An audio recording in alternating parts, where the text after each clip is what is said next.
Welcome back. After the standoff on revenue sharing formula, the Senate is expected to sit for the 7th time on the same motion tomorrow.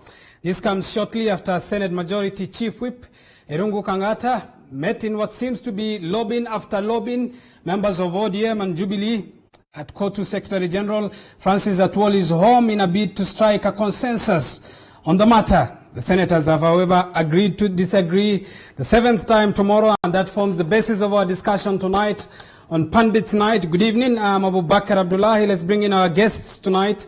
Herman Manyora, our residential political analyst of the show, Samson Cherargei, Nandi Senator, who also joins us, and Omogeni, who is Nyamira Senator. Gentlemen, good evening, and thank you all for making time for us tonight.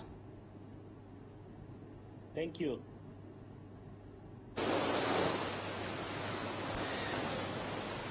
All right, let me start with Nandi Senator Samson Cherargei. Harold Laswell is reputably remembered to have termed politics as the basis of who gets what, when, and how. Just on the matter of resources, why do resources matter in politics, before we even get to the specifics of this discussion? Thank you, my brother, and thank you for hosting me. And good evening, viewers. I think resources is one of the key driving factors. And I think in many changes of even constitution and legislation and many other issues, the reason there have been highest competitiveness in terms of politics across Africa and across the world has always been based on the resources. And that is why when you look at our constitution, we have tried to decentralize government into county government and national government, simply because it is about resources. That's why because this country, you can see the politics is so competitive, not because of anything else, but because of resource allocation. Because anybody thinks when you get to power, you'll be able to control resources, you will be able to decide who gets what and what will happen. So I think I agree with you that resources is one of the key driving factors in politics. But is it not self-defeating at the end of the day that these resources at the center of politics as an entity on its own is many a times used as a divisive tool to divide people?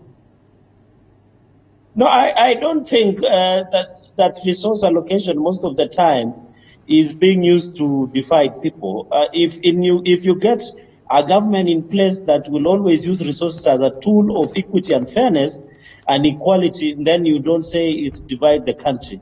It doesn't divide the country. What matters is who is in power, who controls those resources, because if they allocate those resources in a fair, equitable, and accessible to many citizens, then you don't have to necessarily say it's about dividing the country. But I can confirm to you that it depends.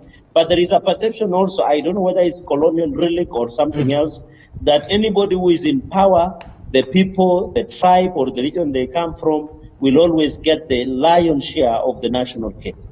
That's more than a perception. Many instances that has been the case, has it not?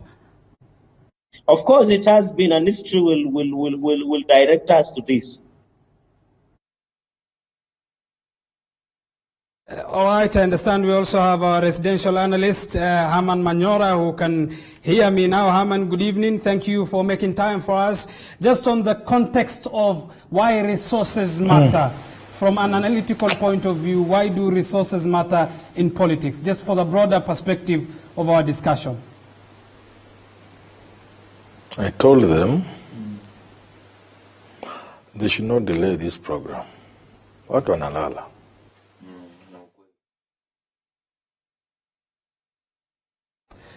All right, it seems we have a linking problem there with Herman, but nonetheless he will join us on the show.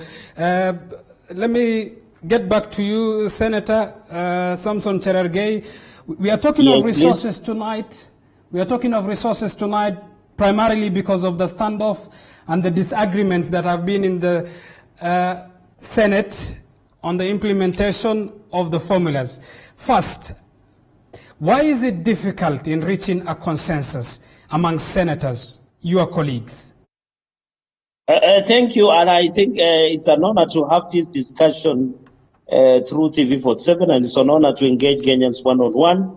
The issue of resource, as we have already put it, is that it is an emotive issue across any society, any community, across the world. In fact, you remember even US sometimes when they don't agree on issues of budgeting and appropriation of money, sometimes even some of the state functions are normally closed down. So issue of resource is something that is emotive, and we have not refused to build a consensus. We have tried our best. This is the 7th time. You remember. By the way, let me start from the basics first. Article 203, 216, and 217 give Senate an obligation of after 5 years to develop a formula that can be used to allocate money across the devolved units, so that between devolved units. And one of the recommendations that the Senate normally relies through our Finance and Budget Committee is through the consultation and engagement of Commission of Revenue Allocation. And therefore, Senate, we have not refused to build a consensus. We have built a consensus. But my brother, I can assure you, issues of resources... You say we have not failed. Senators have failed to agree 6 times. They are sitting the 7th time tomorrow. That does not look as though there is a consensus, neither an agreement there, Senator. No. In fact, when you started the program, you say we agree to disagree, disagree to agree. And that is what is happening in Senate. Because you remember this motion, there are many amendments that came last week of Senator Kangata. We are having an amendment which is on the floor of the House of Senator Sakaja, Senator Ledama, Senator Mutula Kilonzo Jr. All these amendments that are being brought is part of building consensus and is part of enriching discussion on the issue of motion on the finance and budget issues. But I think that the difference that we have been having, especially on issues of consensus, my brother, is on the issue of landmass and the issue of population. And I think that is where we have failed on issues of consensus. But I want to assure you that Senate has not failed. We are taking our time. Remember, the formula that we might pass tomorrow, my brother, is the formula that counties will use for the next 5 years. Why would somebody want us to do it within a day? Why do you want us to do within 24 hours? So I can confirm you're asking a question, Senator. The counties want you to pass either of the formulas presented so that they get cash. They're crying that they are cashless. It is the counties that are being pressed. No, I think, my brother, that's a different issue altogether. Because when you look at the amendments, by the way, there's an amendment by the Public Finance Management Act that has been proposed by the National Assembly. And the National Assembly have said at least counties can access 15% of the allocated funds, even if when there is a standoff. And even the courts have ruled before. You remember the Supreme Court, the High Court, and rules on this allocation. And that is why even you are today that the Commission of Revenue Allocation have even proposed that counties can be given to access 50% of their immediate financial year in terms of allocation, even when there is a stalemate between issues of division of revenue bill or between a stalemate between the National Assembly and the Senate. And that is why today you have the Minister, Cabinet Secretary in charge of Finance and National Planning, Ukur Yatani, said that they are ready to release 29 billion. And I can confirm to you as I conclude, my brother, there is nowhere in law that prevents the National Treasury from releasing June money for counties. It is nowhere in the law. So it's not even about Senate or National Assembly. It is about a tactical issue. All right, we'll come to the nitty-gritties of the monies in as far as the budgets are concerned, and also the formulas in general. But nonetheless, I understand we have Herman Manyora now, who also joins us on the broadcast. Prof, good evening. Thank you for making time for us. We are talking of a formula that has more or less seen division more than unity. Thank you. Good evening. We are talking of the revenue share, the division, and a formula that has been debated back and forth in the Senate. First, just for the context of this discussion, let me ask you the very first question I asked Senator Samson Cherargei. Why are resources important?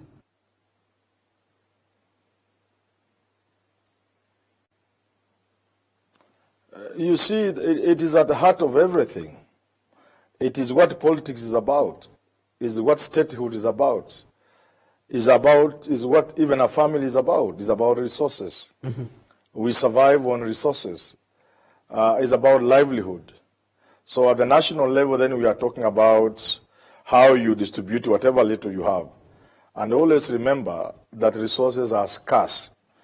Even the most powerful of nations, even in the richest nations, resources are scarce. And when something is scarce, the distribution and the sharing of that then becomes very, very critical. So for that reason, therefore, you shouldn't be surprised that people are fighting over these resources in terms of sharing and how to share it. Except that in our case, I think we are overdoing it. And how much is power integral in sharing these resources, Prof?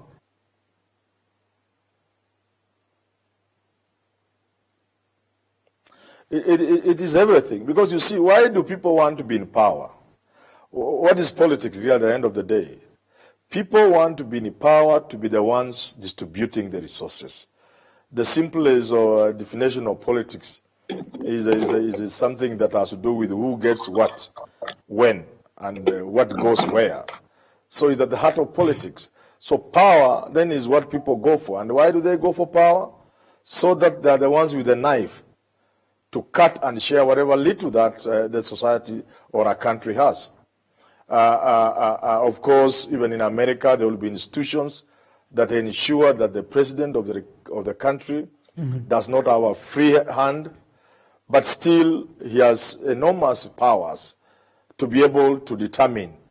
Sometimes American president is fighting with Congress over resources to build the wall, over this and the other. But at the end of the day, those in power, and it doesn't have to be one individual, it's a whole infrastructure of power that will include parliament, for example, in our case, that will include the executive, the president, and everybody else, and the deep state. So all these players constitute power. And that power is responsible for the sharing of resources. Even in the most crude societies like ours, where then the president must award his cronies, you know, then there's a deep state that will want to have a say in what goes where, who gets what, in terms of even things as simple as tenders and so on and so forth. So when we talk about distribution of these resources, then that politics comes at play, and we can see people fighting over very little money. I think we shall get time to talk about really whether it is worth it. Fair enough. Let me bring back Nandi Senator to the discussion. This is the third basis formula. The first one was passed by the National Assembly on November 27, 2012. It was intended to serve 3 years. It served 4. The second formula was passed on July 6th, 2016, intended as well to serve 3 years, which it did. The parameters on which these formulas were based are quite different in as far as the three generation formulas are concerned. But first, what in your view would have been the lead parameter in which this formula should have been based on? Thank you. I think this is one of the questions that most of your colleagues have been asked me, because I've been one of the architects of one man, one vote, one shilling. In my own view, as a senator of Nandi and as one of the senators in this republic, my view as always that we should allocate resources based on population, because population needs services, and most of this population always do not able to get services. Because, for example, a county like Turkana, if you are allocating bursary, they get up to 50,000. But a county like Nandi, if you are allocating bursary because of quite a number of high population, you will get one student getting around 5,000, which is not even sufficient. On the population? Why an emphasis on the population, Senator? You are foregoing poverty, fiscal efforts, land, development factors? You are asking me a question by saying, what in your view do you thought should have been the key parameter? And I'm saying outside other parameters of maybe poverty, issues of health, issues of infrastructure, issues of land mass, issues of even like poverty index, among others, I'm saying one of the key components that should drive the parameters in all these other parameters should be based on population driven, because I was just giving you a comparison of Turkana County and maybe Nandi County. Based on the population, you can see if you are paying school fees, for example, if you give a child 3,000 shillings in Nandi to pay a national school like Alliance or somewhere, that money is not even enough for pocket money. But when you go to Turkana, they get up to 50,000 per child to bursary. So that is the comparison that I was just drawing. Since you say what is the key in my own view, the key should be one man, one vote, 1 shilling, and it is a principle. It is not in literal sense. And that has been an ideology fronted by senators who agree with you, and you have every right to propose that. Nonetheless, let's challenge that as well. When you say 1 shilling, 1 person, which has also been translated as 1 vote, there is no guarantee that this person whom you are allocating this money, even that 1 shilling, is bringing back that 1 shilling again to the national tax bracket. No, I think now you are, in fact, Nairobi, for example, let us use Nairobi because all of us are in Nairobi. Mm-hmm. Nairobi uses, it controls, produces 60% of the GDP. And these are economists that have always gross domestic product. Mm-hmm. What means if Nairobi was to be allocated billions of shillings, they should be allocated around 29 billion. And I think let us always, that is based on the issue. It is a principle. It is not literal sense of 1 man, 1 shilling. Uh-huh. Therefore, why would you give Nairobi a similar amount, just like, for example, Turkana County or like Kilifi County? So at the end of the day, let us always, it is about a principality. It's about a principle, because when you look at Nairobi, there is what we call up and poor. For example, like Kibra, like Mukuru Kwanjenga, mm-hmm. They are what we call up and poor, just the same as they are in Garissa, they are in Kilifi, they are in Kwale, they are in Vihiga, or even in Nyamira. So, my brother, what we are just saying is that the principle of 1 man, 1 vote, 1 shilling is based on equity. It is a principle. It is not in its literal sense. Because if you are talking about 1 man, 1 shilling, Nairobi should be getting that. How is it being based, Senator, how is it being based on equity when we have areas that have higher population than the other? They're definitely getting more than others based on that. That is why we are saying equity, not equality. If we were saying equality, Nairobi will get more than Mandera. That is why Mandera is getting more money than Nairobi. And that is why we are talking about, when we say 1 man, 1 shilling, it means we need to refocus our allocation of resources based on population. Of course, there are many factors. And remember, when we allocate it based on parameter of land, because I know that is where there is a lot of issues, is about capping. And we have put capping on the issue of land. It is also a factor, because somebody will say it should be 1 shilling, 1 kilometer, or 1 man, 1 shilling, 1 kilometer. And I agree with them, because it is an entirely issue of equity. If it was about equality, then Nairobi will be getting more than even Mandera or even Kilifi or Kwale. All right, let me bring Herman Manyora to the discussion. 1 man, 1 shilling, 1 vote, as some senators front. Is that so much to ask for, Herman? Well, it depends. I think the way forward is this, Bakari. Yes. Whoever is coming up with a formula must look at our country and ask themselves very serious questions that then will inform what formula you come up with. You must look at our history. You must look at who we are. You must look at our nationhood. You must look at those things that prevent us from feeling as one country. Mm-hmm. And then you sit down and say, okay, how do you go about it? For example, there's nothing wrong with the population, because at the end of the day, resources will be going to the people. So you cannot, in any conceivable way, ignore population, because if you are allocating resources, you are allocating resources to people. Mm-hmm. So population will be given prominence.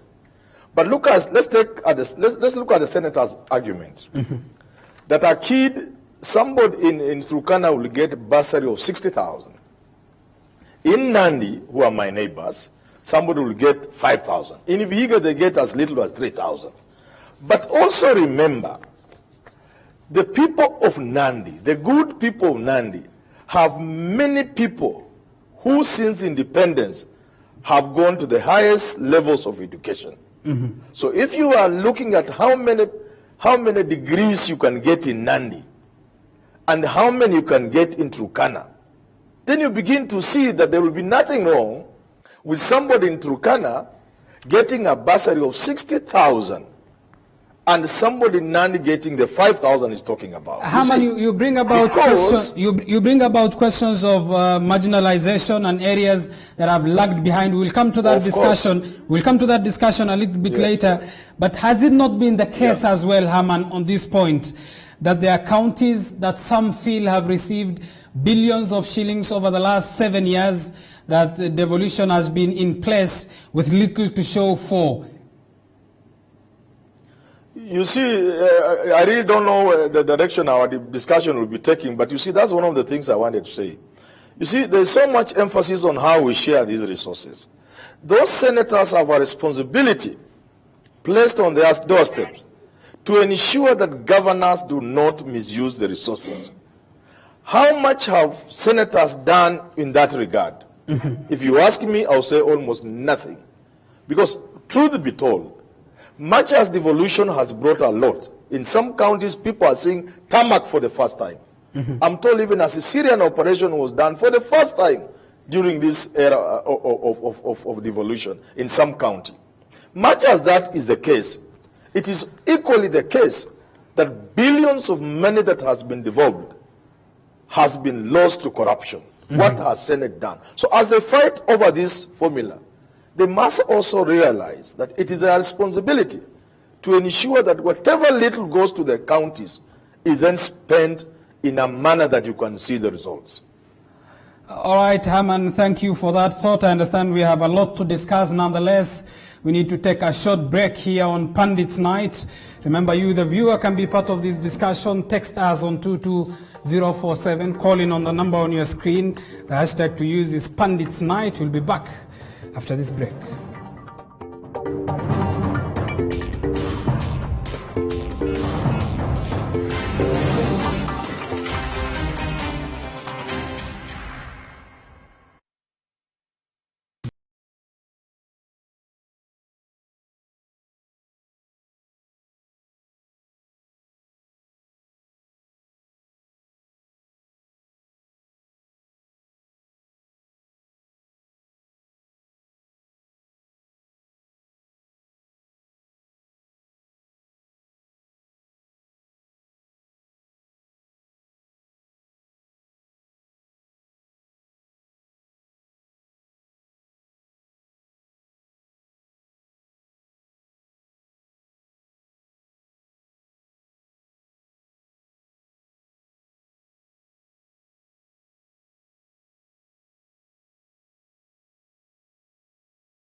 Remember, you can be part of this discussion. Twitter us at TV47KE. The hashtag to use is Pundits Night on 22047. You can send us a message, call us on the number on your screen.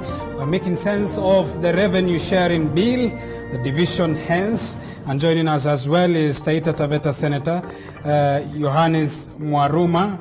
And remember, we had Samson Cherargei, who is the Nandi Senator, and Herman Manyora, who is our residential analyst on the show. Thank you, gentlemen, for joining us. Let me get to Senator Samson Cherargei. Senator, is it not the case that on factual level, there are sections of this country that have felt and still feel as though they have for the longest time been neglected systemically by the government of Kenya?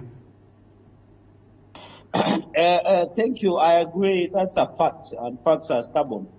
One quick observation is that the allocation of through this formula has been over 7 to 8 years, and these counties have benefited. I agree with you when Aman, your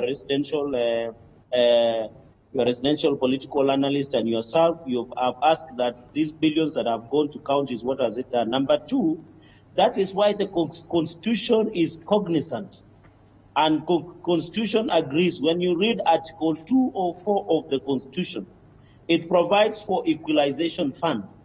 That equalization fund, my brother, is to ensure that areas that have been historically marginalized are able to get an extra fund that will allow them to catch up with other countries or other parts of the country that have been there.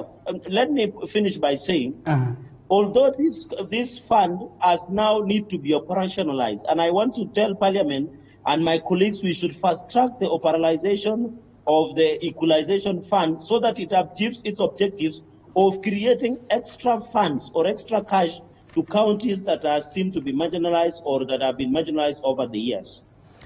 All right, let me bring Johannes to the discussion. Will it be possible to have a formula that makes both sides, whichever these sides are, happy at least in sharing this revenue? Thank you so much for bringing in. How are you? Number one, let me say that there is a criteria set in Article 202 and 203 for sharing revenue. And the principles that are set there are that whatever formula we have must make sure that the sharing is equitable. Number two, the criteria of sharing the revenue must look at the county needs and the developmental needs. That is Article 203. Now, the basic principle that is outlined in 203J is the desirability of revenue sharing that is stable and predictable. So the revenue sharing that would be predictable and stable would be one that ensures no county loses funds. That is why I'm a proponent of or supporting Senator Sakaja's proposal that whatever we share, let us use last year's revenue sharing using a formula that is second generation formula, using all the parameters and all the demographics of 2009. But Johannes, is it not the case that some counties are demanding that because of the increased population, the number of people in those counties, hence the service delivery to those people, allocate more to them, the people? Yeah, but you are allocating more to them and taking away from others. And if you look at the statistics, where we are taking away from are the regions that historically have been marginalized. And I tend to disagree with Senator Cherargei that for the last 7 years, these counties have benefited from more funds at the expense of others which have higher population. But remember, the people who lost money or who were marginalized for over 50 years. So it's not possible to compensate using only 7 years. So they would complain, yes, but those regions that have high populations, incidentally, were already developed because one, either they had presidency or they had senior officials who then took development, quote unquote, to their areas. They have well-established infrastructure, and therefore they might not require that infrastructure. Regions of Rift Valley and maybe Central, which have had presidencies, cannot be compared to Turkana. Number two, we appropriate money so that you can have service delivery. It is not comparable to have maybe same cost of service delivery in, say, Kiambu or Nandi and Turkana, because the distances are different, or the number of dispensaries that would require in maybe Nandi, which is popular, and the number of dispensaries that would require in Turkana would be different because of the expansive, the big area of land. All right, let me bring in Herman Manyora to the discussion. Herman, is it a case of losers versus winners? Is it a case of some counties losing billions of shillings, or is there more than meet the eye in the allocation and the standoff in this formula?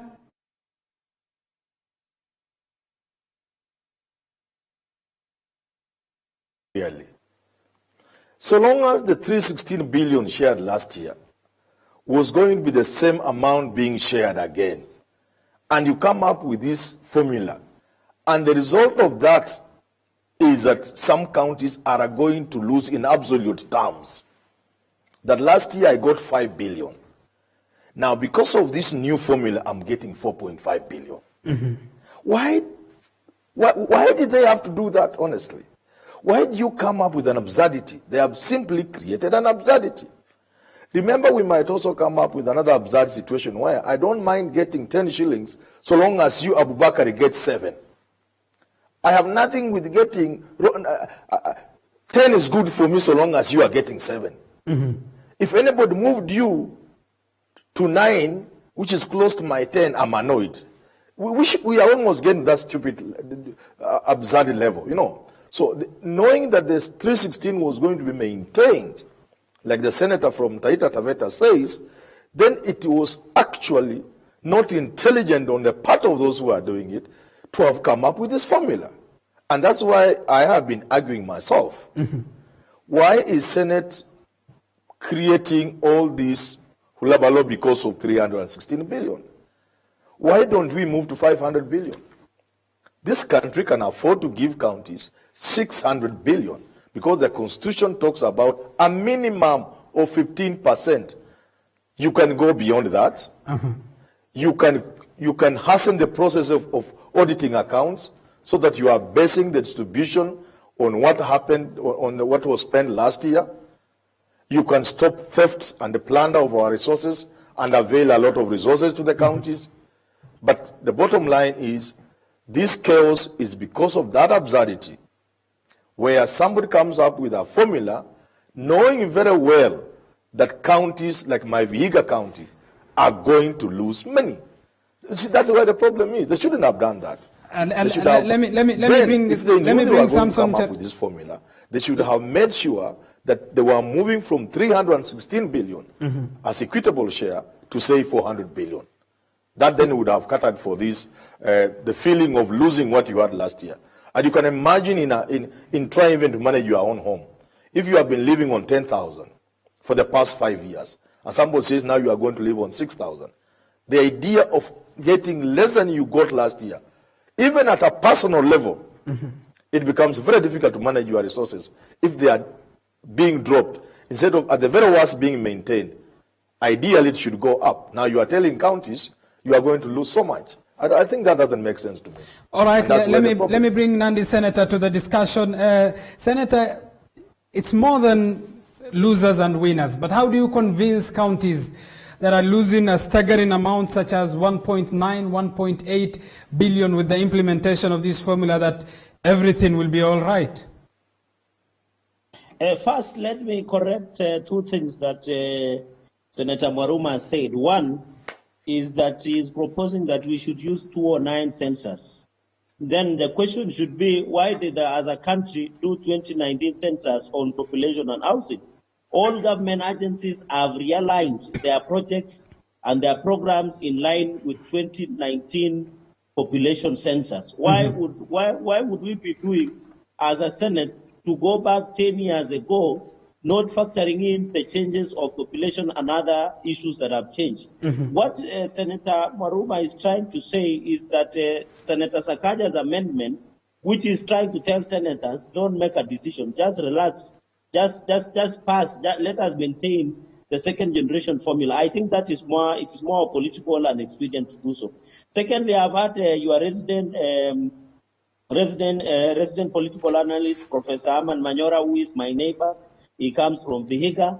saying that the proposed motion or the formula, third generation formula, should be implemented in this financial year.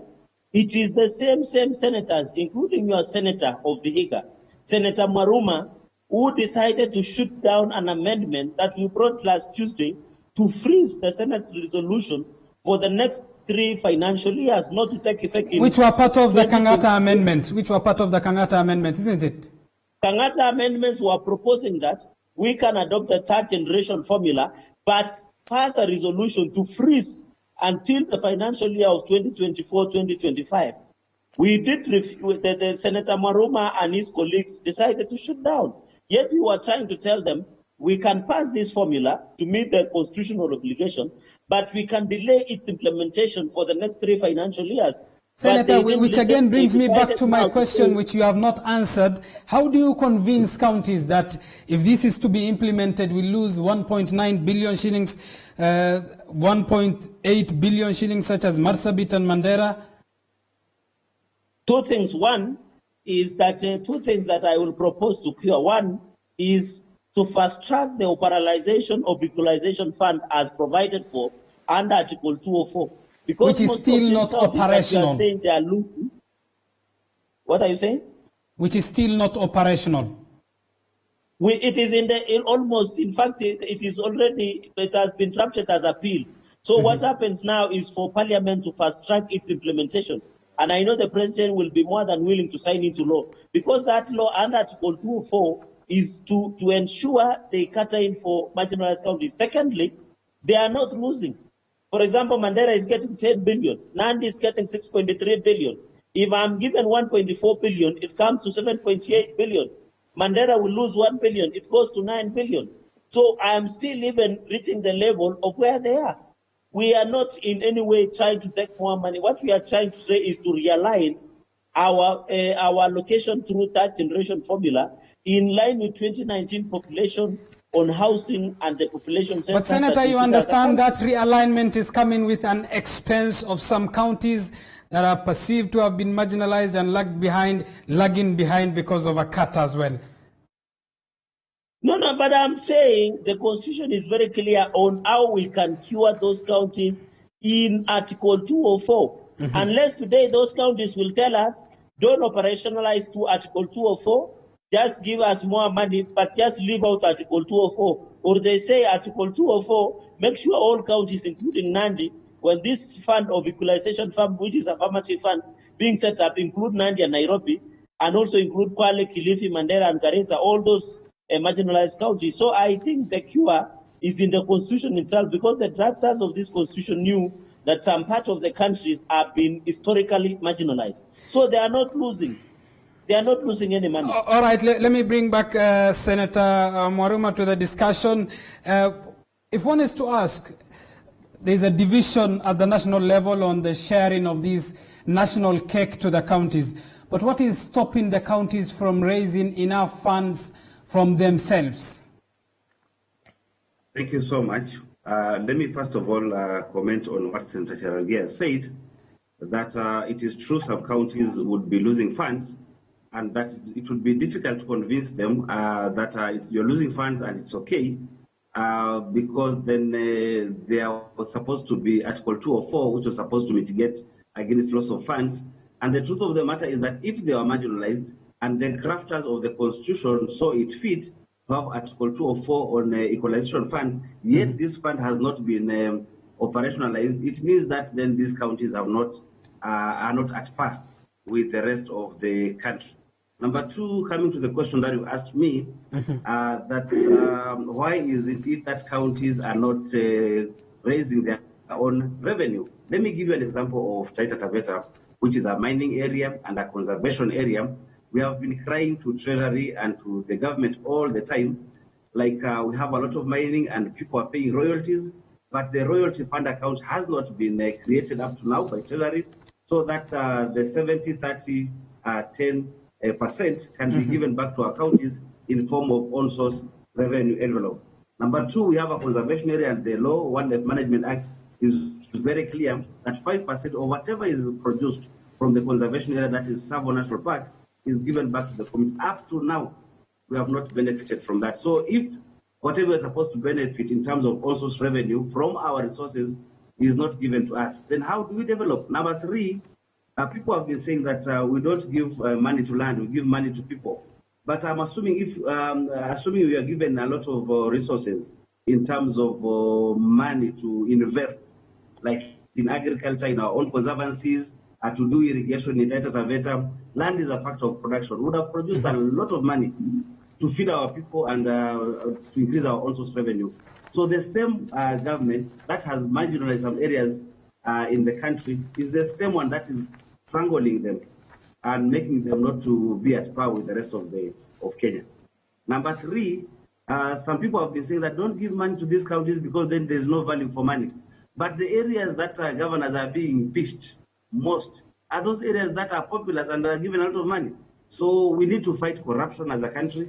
At the national level, as your resident analyst is saying, that corruption is not only in counties, but also in national government. So let's cure corruption at the national level and appropriate more money in terms of the Division of Revenue Act at the counties. We can get even 500 Senator, billion. Fair enough. You have made your point. Let me interject you at that point and bring back Herman Manyora to the discussion. Herman, what will it take then to have a center of equity, a center of understanding of equality between the counties in as far as this redistribution of the national resources is concerned? It will take simple sense. And knowing we are one people. I hear some echoing or whatever, but anyway, let me continue. I hope you hear me well. Yes, I can. Go ahead. It is just common sense. Knowing that if you live in a country and allow certain inequalities to take place, then your statehood, your nationhood, your being a people is no longer sustainable.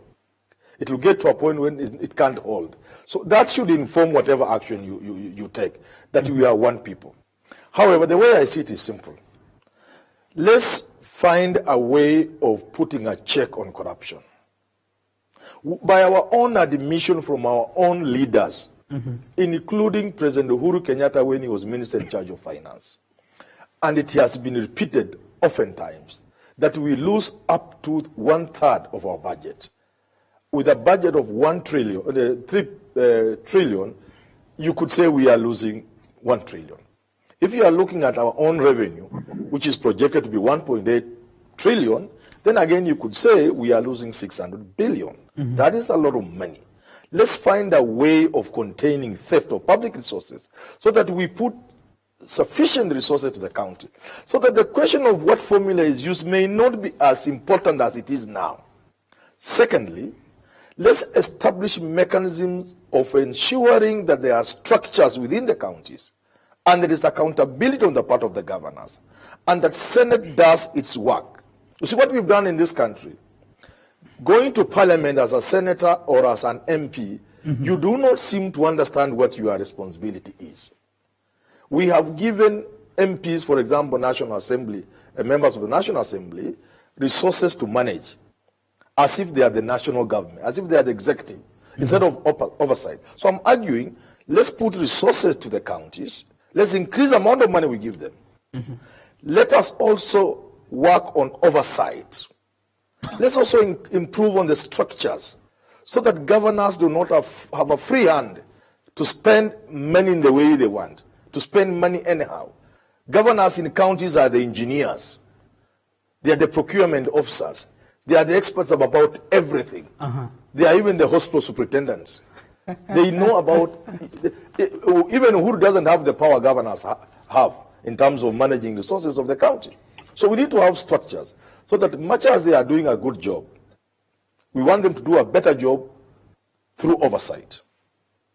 And then we give them sufficient funds. That to me is a better way of solving this problem.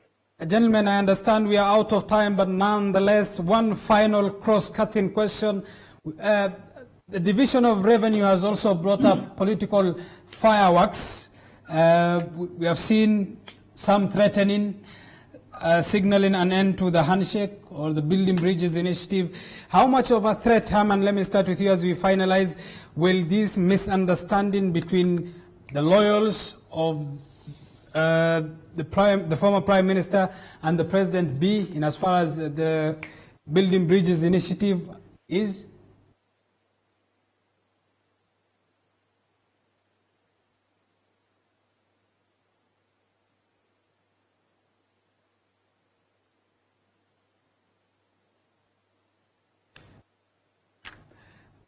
Gentlemen, I'm asking, we are out of time, but nonetheless, one final question. We have seen political fireworks in the last 1 week in as far as creating a consensus is concerned, some to the extremes of threatening a pullout of what was the handshake or even the Building Bridges initiative. In your own opinion, in your own thoughts, how much is at stake politically? I think, let me go first. I think what is happening is that you are right.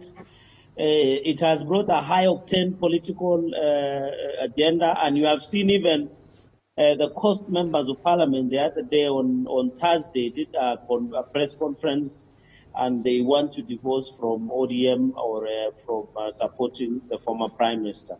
I can tell you this is a litmus test for the handshake and the BBI, because it has exposed the soft underbelly. But we have seen, and I think you had the Senate majority whip saying that if the formula will not pass, it means we have not been honest in terms of the handshake, commitment to handshake, and commitment to BBI. Because you remember even when finally, when the governor of Kirinyaga was being protected from impeached, when Governor Waititu was being impeached, when Senators Susan Kiiga and the rest were being removed, and Professor Kinture Kindiki, the handshake brigade, including the Kieleweke senators, were able to marshal the numbers to remove them and to save Anne Waiguru. Cherargei, I'm cutting you short there. You've made your point. Senator, you've made your point. You say it will be a litmus test for the Building Bridges initiative. Let me get Senator Mwaruma's thoughts. Yeah, for us who come from the coast and we have supported almost to the last man ODM, we support it because they support devolution. ODM supports devolution. ODM also supports solving historical injustices, including land issues. And the best thing that we got from this constitution is devolution. Now, if you are going to have an arrangement that will take away money from the counties, it means then that is a clawback on a devolution. BBI, which we support also, is about more money coming to counties and not less money coming to counties. So I wouldn't want to really politicize it, but we want a situation where we shall have one Kenya, because BBI is about making one Kenya. But if it will divide the country in the losers and the winners, then this formula should not be supported, and therefore it will put BBI to the test. Thank you, Senator. Let me give Herman Manyora, a residential political analyst, the final say on this. How much of a dint will the misunderstanding, the back and forth be to the handshake, if at all it will be?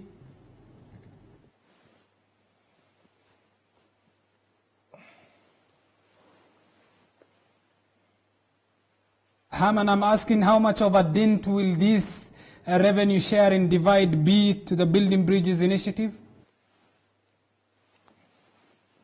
It seems like we have lost him. Nonetheless, that's all the time we had for you. Herman Manyora, residential political analyst, Samson Cherargei, Nandi Senator, and Mwaruma Yohans, who is the Taita Taveta Senator. Gentlemen, thank you for making time for us tonight on Pundits Night.